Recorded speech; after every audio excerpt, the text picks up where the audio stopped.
menyatakan telah menjatuhkan pidana mati terhadap terdakwa Ferdi Sambo SH/SIK, penuntut umum berpendapat di dalam pasal 340 KUHP memang mencantumkan ancaman pidana mati.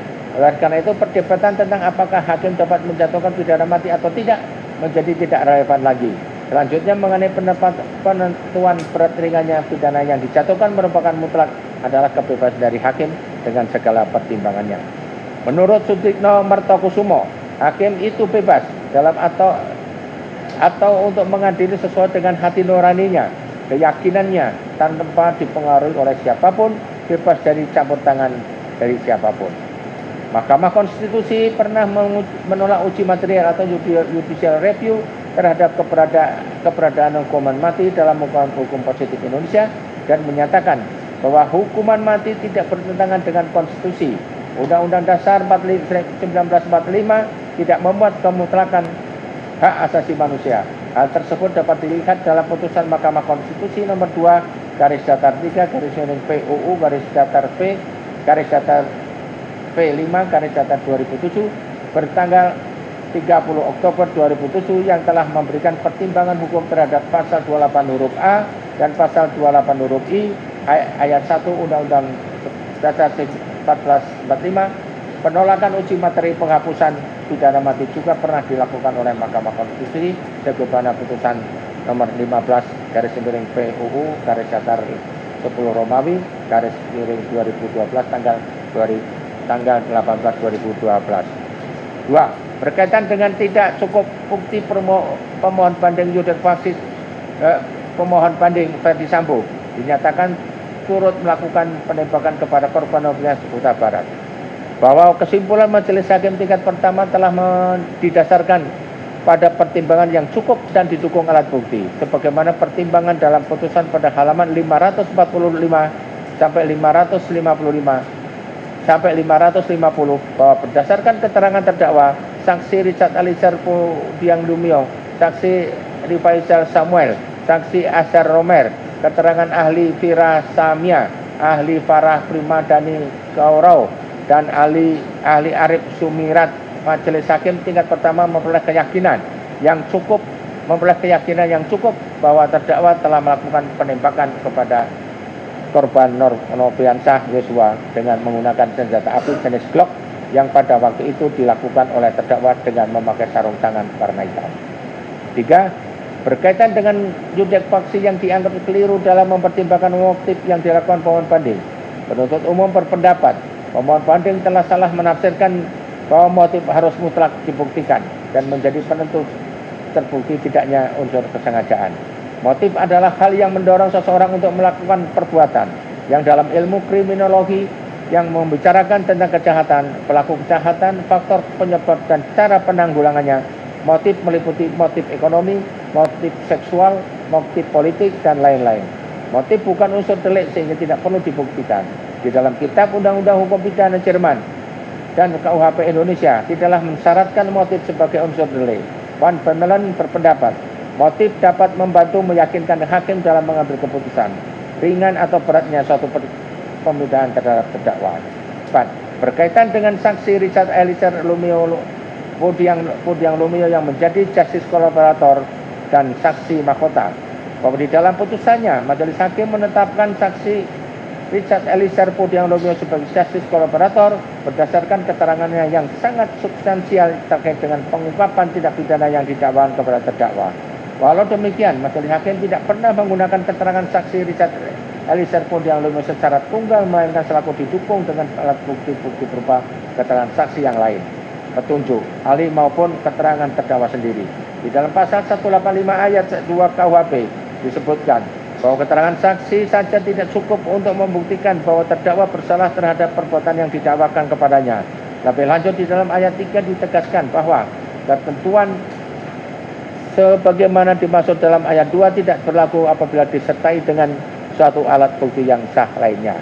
Berkaitan dengan disparitas putusan yang dilakukan Yudek Faksi dikaitkan dengan pasal 340 KUHP junto pasal 55 KUHP serta terjebak dalam opini publik, bahwa berkaitan dengan dalil ini penuntut umum tidak akan menguraikan lebih lanjut.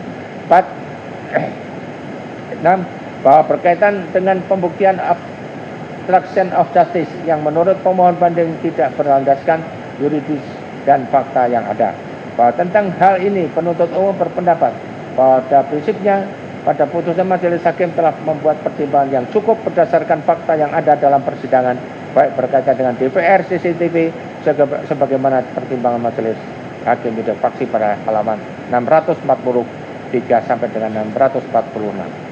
Menimbang bahwa berdasarkan uraian di atas, penuntut umum berpendapat bahwa memori banding yang diajukan pemohon banding Ferdi Sambo SH SIK MH tidak beralasan dan tidak berdasar hukum untuk memohon agar majelis hakim tinggi menolak permohonan banding dari pembanding dan menguatkan putusan pengadilan tingkat pertama nomor 796/PIT/2022/2 PN Jakarta Selatan tanggal 13 Februari 2022 atas nama terdakwa Ferdi Sambo SH SIK MH. Menimbang bahwa setelah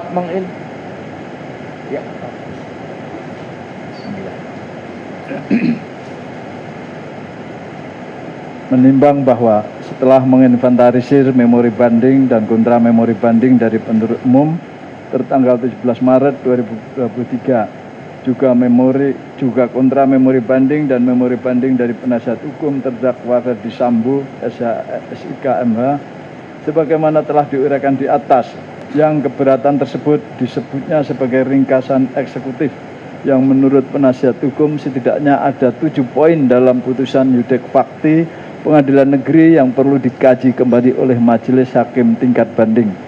Untuk itu majelis hakim tinggi akan memberikan tanggapan atau kajian sebagai berikut. 1. Berkait dengan putusan ultra petita. Telah kita ketahui bersama bahwa putusan Pengadilan Negeri nomor 796/PT/2022/PN Jakarta Selatan atas nama terdakwa Ferdi Sambo SH SIK MH yang dijatuhkan oleh pengadilan tingkat pertama adalah pidana mati.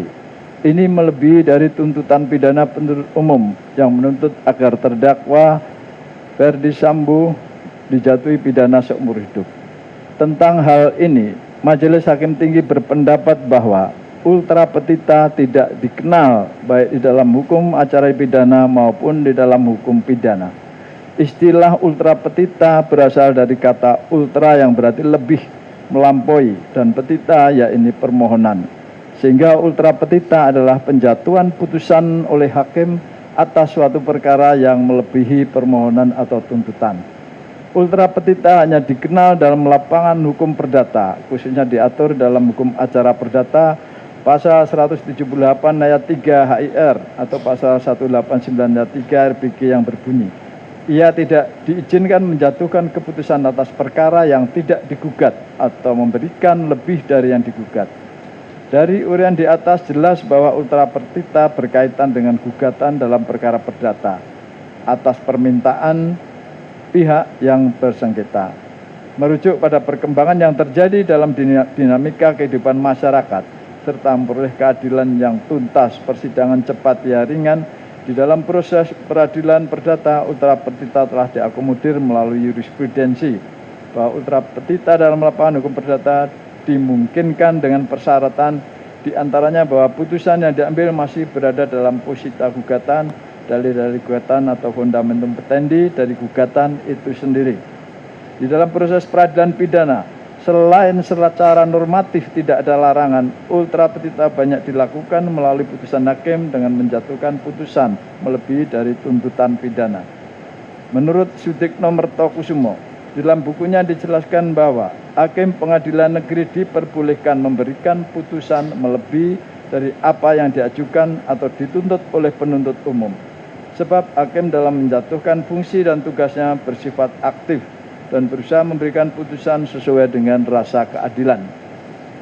Dengan demikian secara mutandis ultra petita dibenarkan dalam lapangan hukum pidana.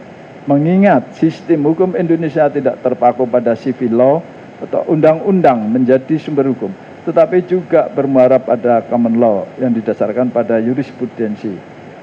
Merujuk pada pasal 182 ayat 4 KUHP yang berbunyi bahwa musyawarah hakim harus didasarkan atas dasar surat dakwaan serta segala sesuatu yang terbukti dalam pemeriksaan di sidang, dan bukan atas dasar tuntutan pidana.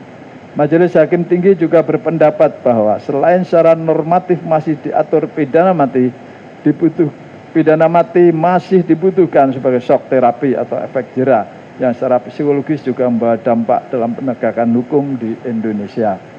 Kedua, berkaitan dengan pidana mati yang dijatuhkan Majelis Hakim atas perkara terdakwa Ferdi Sambo SH MH.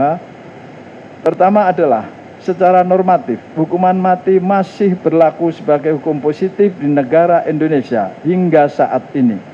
Bahkan hukuman mati juga masih terdapat dalam Kitab Undang-Undang Hukum Pidana yang baru, yakni Undang-Undang Nomor 1 Tahun 2023. Walaupun penerapan pidana mati ini dilakukan secara selektif, terutama berkaitan dengan bobot kejahatan yang dilakukan, baik dari segi modus operandi, mens rea maupun actus reus. Dengan demikian, perbedaan mengenai boleh tidaknya hakim menjatuhkan pidana mati sebenarnya secara hukum sudah tidak perlu dikemukakan lagi. Bahkan Mahkamah Konstitusi pernah menolak uji material judicial review terhadap keberadaan hukuman mati dalam hukum positif di Indonesia dan menyatakan bahwa hukuman mati tidak bertentangan dengan konstitusi karena Undang-Undang Dasar 1945 tidak menganut kemutlakan hak asasi manusia. Sebagaimana dalam putusan Mahkamah Konstitusi nomor 2/3/PUU Romawi 5 tahun 2027. Hal serupa tentang penolakan terhadap uji materi penghapusan pidana mati juga terdapat pada putusan Mahkamah Konstitusi nomor 15 tanggal 18 Juli 2012. Menimbang bahwa dari uraian di atas, baik mengenai ultra petita maupun pidana mati, Majelis Hakim Tinggi tidak sependapat dengan memori banding penasihat hukum terdakwa Ferdi Sambo SH/SIK MH, dan sebaliknya sependapat dengan apa yang telah dipertimbangkan serta diputuskan dalam putusan Yudek Fakti tingkat pertama. Ketiga, berkaitan dengan pemohon banding sebagai perencana atau aktor intelektualis dan pelaku atau player. Pengadilan Negeri dalam putusannya menyatakan bahwa pemohon banding bersalah turut serta melakukan tindak pidana pembunuhan berencana tanpa menjelaskan motif yang mempengaruhi penentuan berat ringannya penjatuhan pidana. Bahwa tentang perencana atau orang yang melakukan perencanaan atas suatu tindak pidana, tentunya ini dikaitkan dengan pasal 340 yang berbunyi barang siapa sengaja dan dengan rencana lebih dahulu merampas nyampa orang lain diancam karena pembunuhan dengan rencana dengan pidana mati atau pidana penjara seumur hidup atau selama waktu tertentu paling lama 20 tahun. Bahwa dengan kata lain tindak pidana pembunuhan berencana ini terwujud atau terjadi diawali dengan rencana terlebih dahulu sebelum pelaksanaan pembunuhan, dengan syarat bahwa pelaku dapat memikirkan perbuatan yang akan dilakukan dengan tenang mengenai cara maupun tempat pelaksanaan, juga adanya jarak waktu antara timbulnya kehendak dan pelaksanaannya. Mengenai jarak waktu ini sangat relatif, tidak terlalu lama dan juga tidak terlalu singkat sekali, serta sifatnya kasuistis. Artinya pelaku masih dapat berpikir secara tenang apakah ia akan tetap melaksanakan niatnya atau mengurungkan niatnya untuk tidak melakukan pembunuhan. Bahwa berkaitan dengan pemohon banding selaku pelaku, apabila kita melihat pada pasal dakwaan yang diuntukkan dengan pasal 55 ke 1 KUHP, yang disebut pelaku adalah mereka yang melakukan atau player, yang menyuruh lakukan don player, dan yang turut serta melakukan mede player.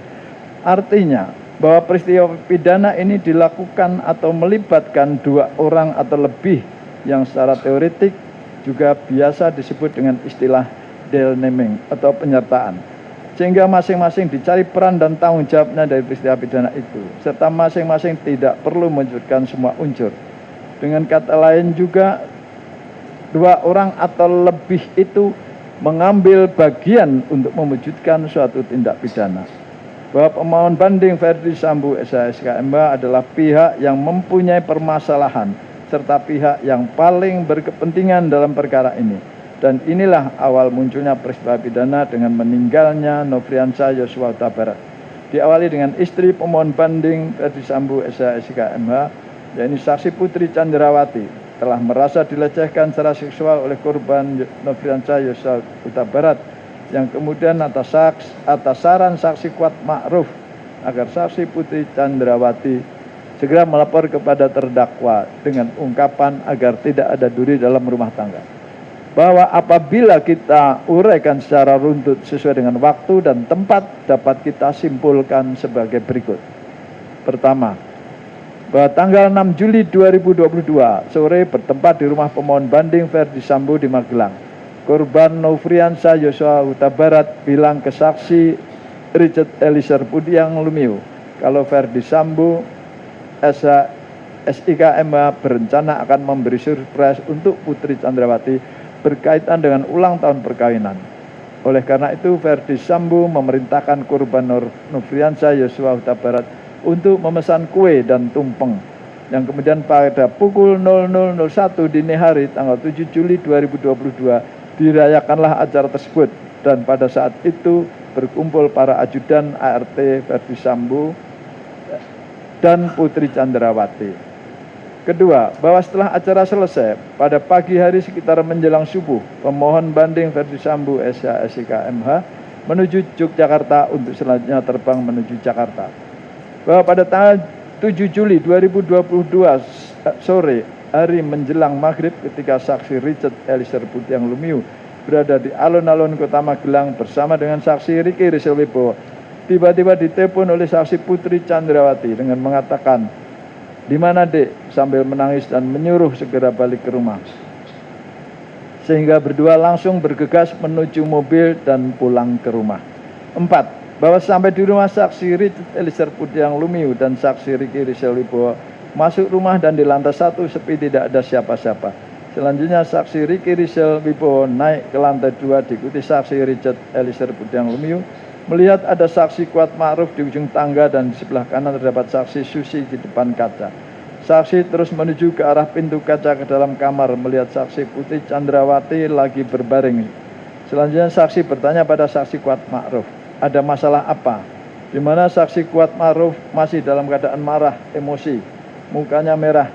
Saksi Kuat Ma'ruf menjawab, "Sudah, kamu nggak usah tahu dulu." Saat itu belum ada tahu posisi di mana korban Nofriansah Yosua Huta Barat. Saksi Ricky Rizal Wibowo dalam kesaksiannya sempat mengatakan juga bahwa ketika bertemu dengan saksi Kuat Ma'ruf sempat mengatakan bahwa tadi melihat korban Nofriansah Yosua Huta Barat naik turun tangga seperti ragu-ragu. Kemudian oleh saksi Kuat Ma'ruf dikejar dengan membawa pisau untuk menghalau korban Nofriansah Yosua Huta Barat. Kelima, bahwa karena merasa ditelepon dan dipanggil oleh saksi Putri Chandrawati, kemudian saksi Ricky Rizal Wibowo masuk kamar saksi Putri Chandrawati dan bertanya, "Ada apa, Bu?" Tapi saksi Putri Chandrawati cuma menanyakan korban Nofriansah Yosua Huta Barat di mana. Setelah itu saksi Ricky Rizal Wibowo mencari korban Nofriansah Yosua Huta Barat, dan saat bertemu saksi menanyakan kepada korban, "Ada apa?" Dijawab korban bahwa tidak tahu, Bang, kenapa saksi Kuat Ma'ruf tiba-tiba marah. Kemudian saksi mengatakan bahwa korban dicari saksi Putri Chandrawati. Dan selanjutnya saksi Ricky Rizal Wibowo mengantar korban Nofriansah Yosua Huta Barat menghadap ke saksi Putri Chandrawati. Korban masuk dan duduk di bawah, sementara saksi Putri Chandrawati berbaring. Karena saksi Ricky Rizal Wibowo tidak ada perintah untuk duduk, makanya saksi hanya berdiri di pintu. Saksi tidak mendengar percakapan korban Nofriansah Yosua Huta Barat dengan saksi Putri Chandrawati yang lamanya berkisar antara 10 hingga 15 menit. Beberapa saat setelah itu ada gerakan dari saksi Putri Chandrawati memanggil saksi Ricky Rizal Wibowo, dan setelah saksi Ricky Rizal Wibowo masuk, minta izin untuk turun bersama korban Nofriansah Yosua Huta Barat.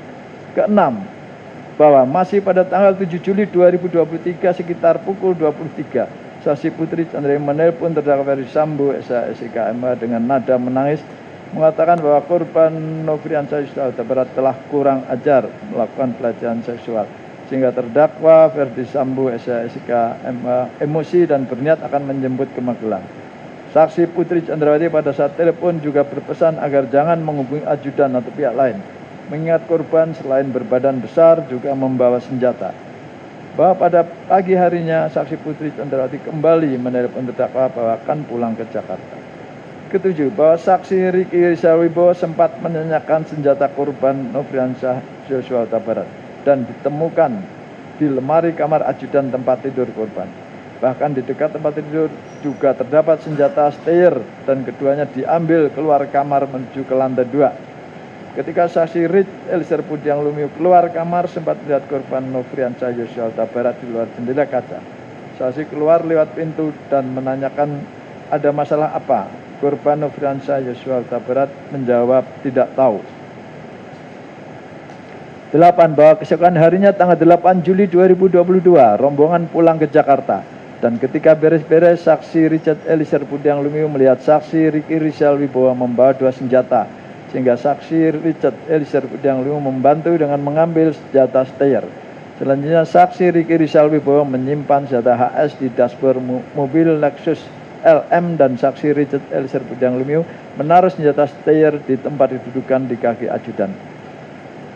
Bahwa menurut saksi Kuat Ma'ruf 9 bahwa menurut saksi Kuat Ma'ruf yang disampaikan ke saksi Richard Elisir Pudiang Lumiu bahwa ia diperintahkan saksi Putri Chandrawati untuk membawa mobil Lexus mobil saksi Putri Chandrawati, sehingga posisi di dalam mobil Lexus yakni saksi Kuat Ma'ruf sebagai pengemudi, di samping kiri saksi Richard Elisir Pudiang Lumiu, tengah saksi Putri Chandrawati dan saksi Susi. Mobil kedua Lexus RX dikendarai oleh saksi Riki Rizal Wibowo dan sebelah kiri adalah korban Nofriansyah Yosua Huta Barat. Di dalam perjalanan saksi Richard Elisir Pudiang Lumiu sempat melihat saksi Putri Chandrawati menangis. 10. Bahwa terdakwa Ferdi Sambo SK MH sudah tidak dapat konsentrasi lagi dalam bekerja. Bahkan sekitar jam 15 WIB sudah berada di rumah Jalan Saguling, Jakarta. Setelah sebelumnya mampir rumah kediaman di Jalan Bangka untuk mengambil raket karena berencana akan bermain bulu tangkis di rumah kediaman mantan Kapolri.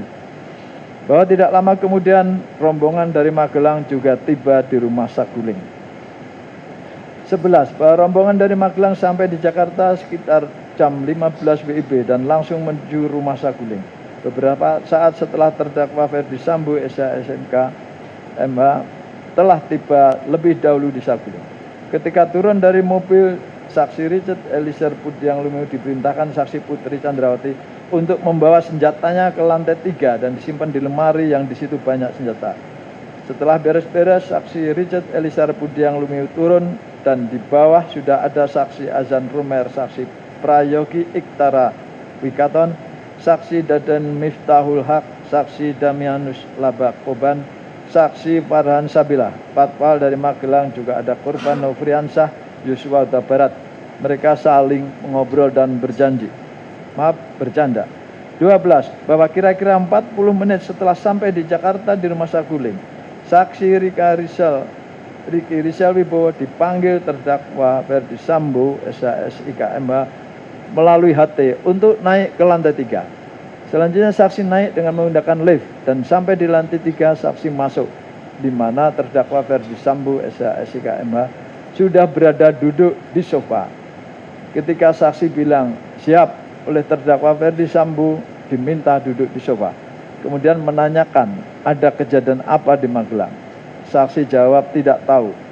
Tiba-tiba nangis dan mengatakan bahwa saksi Putri Chandrawati sudah dilecehkan korban Nofriansyah Yosua Huta Barat. Lalu terdakwa bilang bahwa akan memanggil korban Nofriansyah Yosua Huta Barat. Kamu backup ya, kalau dia melawan kamu berani nggak tembak dia? Saksi jawab tidak berani pak, saya tidak sekuat saksi Kuat Ma'ruf mentalnya. Terdakwa Ferdi Sambo SK terdiam agak lama dan setelah itu meminta agar dipanggil saksi Richard Elisir Pudiang Lumiu untuk ke lantai 3. Ke-13, bahwa kemudian saksi Riki Rizal Wibowo turun ke bawah dan mendekati saksi Richard Elisir Pudiang Lumiu dengan berbisik mengatakan bahwa saksi dipanggil terdakwa Ferdi Sambo ke lantai 3. Saksi Richard Elisir Pudiang Lumiu sempat berpikir kenapa ke lantai 3 dan biasanya tidak pernah ke lantai 3. Sesampai di lantai 3 dengan menggunakan lift bersama saksi Ricky Rizal Wibowo, dan ketika terbuka melihat terdakwa Ferdi Sambo sudah ada di situ sedang menangis. Kemudian saksi Richard Eliezer Pudiang Lumiu diminta duduk di sofa. Terdakwa Ferdi Sambo sempat bertanya pada saksi Richard, apakah tahu kejadian di Magelang? Dan saksi jawab tidak tahu. Kemudian keluar saksi Putri Chandrawati duduk di samping terdakwa Ferdi Sambo. Dan setelah itu baru terdakwa Ferdi Sambo mengatakan bahwa saksi Putri Chandrawati dilecehkan korban Nofriansah Yosua Huta Barat di Magelang. Dia juga bilang bahwa korban Nofriansah Yosua Huta Barat kurang ajar, tidak menghargai dirinya, tidak ada gunanya pangkat seperti ini, sambil memegang kerah bajunya. 14. Bahwa saksi Richard Eliezer Pudiang Lumiu serba salah, diam dan takut. Kemudian terdakwa Ferdi Sambo merubah duduknya agak maju ke depan dengan mengatakan pada saksi bahwa korban Nofriansah Yosua Huta Barat harus mati. Terdakwa menangis dan mengatakan bahwa saksi Richard Eliezer Pudiang Lumiu yang bunuh korban, karena nanti terdakwa yang akan jaga saksi. Tetapi kalau terdakwa yang bunuh, nanti tidak ada yang jaga kita semua. Terdakwa Ferdi Sambo menyampaikan hal itu secara berulang-ulang. Terdakwa Ferdi Sambo menjelaskan bahwa lokasinya di 46. Dengan skenario pada waktu itu seolah-olah saksi Putri Chandrawati dilecehkan korban Nofriansah Yosua Huta Barat. Terus berteriak. Saksi Richard Eliezer Pudiang Lumiu merespon dan korban Nofriansah Yosua Huta Barat ketahuan. Selanjutnya menembak dan dibalas tembak menembak dengan saksi Richard Eliezer Pudiang Lumiu. Saat itu saksi sempat kaget. 15. Bahwa saat itu dijelaskan berulang-ulang bahwa posisi saksi Richard Eliezer Pudiang Lumiu aman. Karena pertama, membela saksi Putri Chandrawati, dan kedua, membela diri karena korban menembak duluan. Bahwa kemudian terdakwa sempat berbicara dengan saksi Putri Chandrawati tentang CCTV dan sarung tangan. Terdakwa Ferdi Sambo sempat menanyakan senjata api saksi Richard Eliezer Pudiang Lumiu dan memberikan kotak amunisi, serta sempat menanyakan senjata korban Nofriansah Yosua Huta Barat di mana, dan dijawab saksi Richard bahwa masih di mobil. Yang selanjutnya terdakwa Ferdi Sambo menyuruh mengambilnya dan saksi taruh di tas bumi. Dan setelah berada di lantai 3, saksi serahkan senjata HS milik korban Nofriansah Yosua Huta Barat kepada terdakwa Ferdi Sambo. 16. Bahwa kemudian dengan menggunakan mobil yang di dalamnya ada saksi Putri Chandrawati, saksi Ricky Rizal Wibowo, korban Nofriansah Yosua Huta Barat, saksi Kuat Ma'ruf dan saksi Richard Eliezer Pudiang Lumiu duduk di belakang dari Saguling menuju ke 46. Ketika berada di 46, di lantai 2, saksi Richard Eliezer Pudiang Lumiu sempat berdoa agar Tuhan membatalkan rencana terdakwa Ferdi Sambo SIK MH. Tidak lama kemudian, saksi Richard Eliezer Pudiang Lumiu mendengar suara terdakwa Ferdi Sambo sudah berada di bawah. Saksi Richard Eliezer Pudiang Lumiu turun dan bertemu terdakwa Ferdi Sambo, menanyakan apakah senjata sudah diisi. Saksi jawab belum. Selanjutnya terdakwa menyuruh agar diisi, dan setelah saksi isi kemudian saksi masukkan di pinggang. 17. Bahwa selanjutnya masuk korban Nofriansah Yosua Huta Barat. Di belakangnya saksi Kuat Ma'ruf dan saksi Ricky Rizal Wibowo. Seketika itu terdakwa Ferdi Sambo SIK MH yang berada di sebelah kiri saksi Richard Eliezer Pudiang Lumiu langsung bilang ke korban Nofriansah Yosua Huta Barat, "Sini kamu." Langsung pegang leher dan didorong ke depan, serta terdakwa Ferdi Sambo SIK MH bilang, "Berlutut kau sini, berlutut." Korban Nofriansah Yosua Huta Barat sempat kaget dan melihat terdakwa Ferdi Sambo SIK MH dengan mengatakan, "Ada apa Pak? Ada apa Pak?" Dengan sedikit mundur dan merendah. Seketika itu terdakwa Ferdi Sambo SIK MH bilang ke saksi Richard Eliezer Pudiang Lumiu, "Woi, kau tembak cepat." Saksi langsung keluarkan senjata dan menembak korban sebanyak 3-4 kali.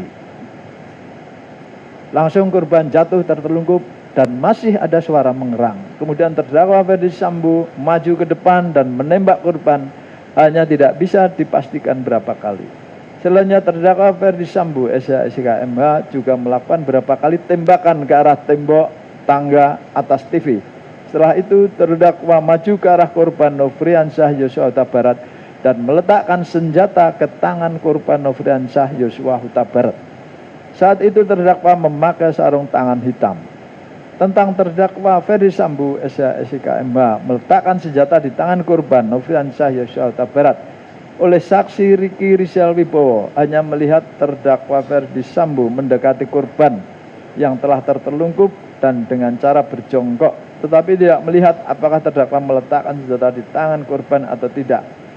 18. Bahwa pada saat kejadian penembakan, saksi Kuat Maruf dan saksi Ricky Rizal Wibowo ada dan menonton dekat tempat kejadian. Bahkan pada malam harinya, saksi Richard Eliezer Budiang Lumiu, saksi Ricky Rizal Wibowo, dan saksi Kuat Maruf sempat diberikan uang masing-masing untuk saksi Richard Eliezer Budiang Lumiu sebesar 1 miliar, saksi Kuat Maruf sebesar 500 juta rupiah, saksi Ricky Rizal Wibowo 500 juta rupiah. Akan tetapi